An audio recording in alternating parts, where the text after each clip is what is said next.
Morning, it's Randy Mulholland. I promise I do more of these videos, and I figured what better time to work on one than while I'm also working on comics.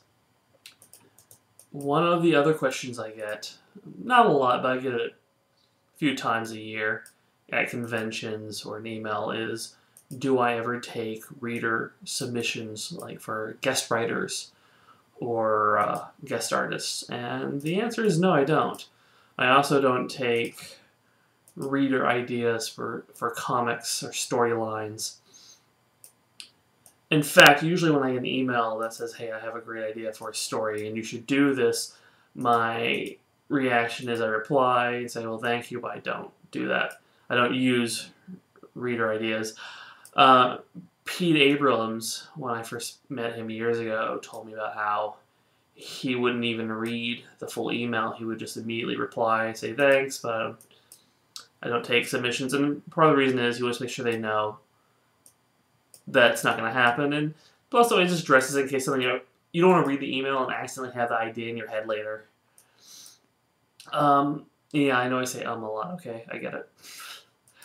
Also, it's almost 4 a.m. And most of the people who ask to do guest stuff or to do contribute storylines, pretty polite. You know, it's a flattering thing. They just want to be involved in something that they really enjoy and care about, and I take it as such. You do get people who want to be involved who are just basically pricks, though.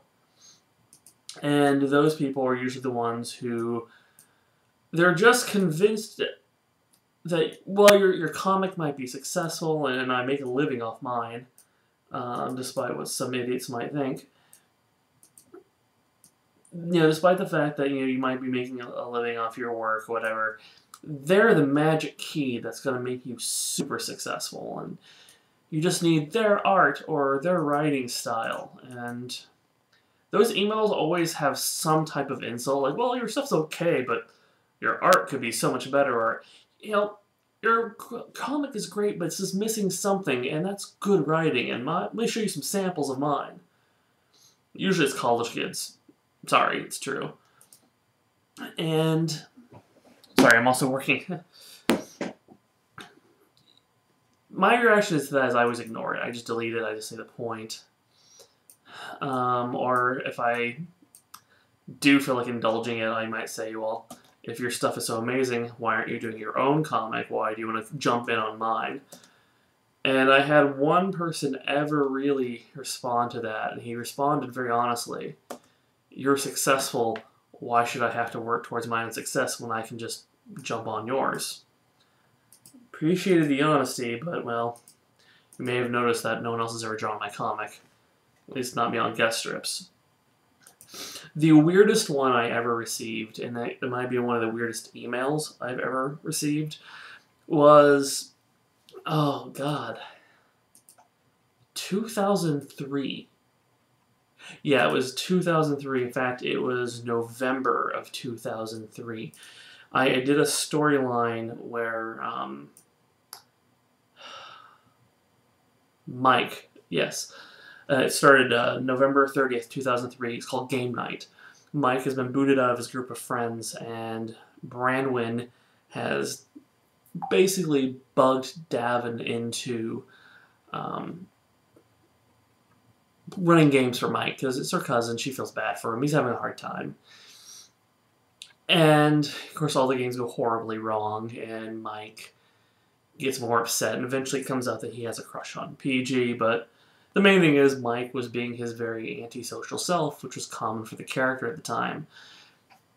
I received an email a few days later from a reader who... It's just so bizarre. It started off, I've noticed since Branwyn entered the comic, Davin has become a jerk. In the first strip, Davin gives his pregnant ex-fiancée a rusty clothes hanger as a baby shower gift. But because he's frustrated with Mike, now he's a jerk. And the guy said that he had this plan on how I could get the comic back on track, and it involved basically Bramwin cheating on or leaving Davin and breaking his heart, and Mike stepping up and being there for Davin and showing him to be okay, and all the stuff that was not in character for Mike. Mike wasn't a giving person. Mike was a very selfish person. He was emotionally a 14-year-old at best. And it was very bizarre. And the more I read this very, very long treatment, or at least it seemed like pages and pages, I began to realize this guy wants to rewrite the character Mike because he might relate to Mike a little too much, and maybe he saw a lot in Mike he wasn't comfortable with. I mean, I could be wrong. I don't know the guy, and if he still reads my comic and he sees this video, he's probably going to be very upset, and, well, sorry. It was kind of weird. I think my reply was more or less something of, well, thanks, but I don't take this stuff, and kind of went my own way. Wish I kept it, actually. But that's it. That was probably the weirdest one. And usually when people submit storylines like that, it's because something hits a little too close to home. Frankly, I think that means I might be doing something right. See you later. If I can turn my camera off.